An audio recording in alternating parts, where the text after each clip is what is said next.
of the divine nature. We have to understand that we are now spiritually circumcised. We talked about that a little bit last week. We talked about that, about how it was said that we are spiritually circumcised without the use of any hands. In other words, God has now begun to cut away that filth, that unrighteousness, those things that are not of him from our heart, and then it flows from the inside out, because y'all remember what Jesus told his disciples: it's not what defiles a man of what he put in, but what it comes out. And it comes from the heart. When God begins to work on our heart, when he begins to cut away at that stuff, we are now no longer enslaved by lust of the flesh.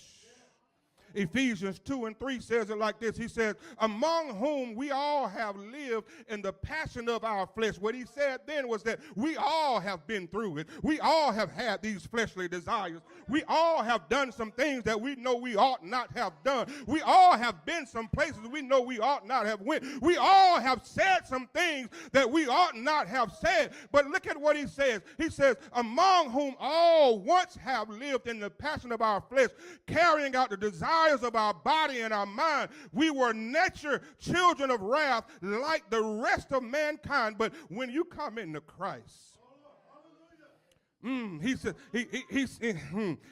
in Colossians 3:5, he says, put to death, therefore, whatever belongs to your earthly nature. Because of these things, the wrath of God is coming. He said, you used to walk in these ways of life, but now when you are a new creature, you have now put the old things away, and all things are made new. When you begin to walk in the newness of God, when you discover just how good God can be.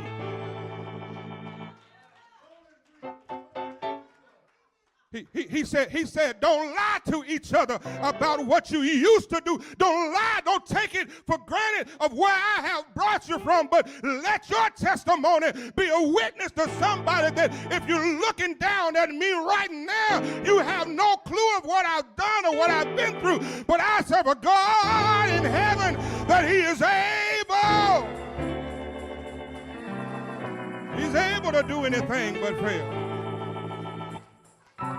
Even James told us in chapter 1, verse 14,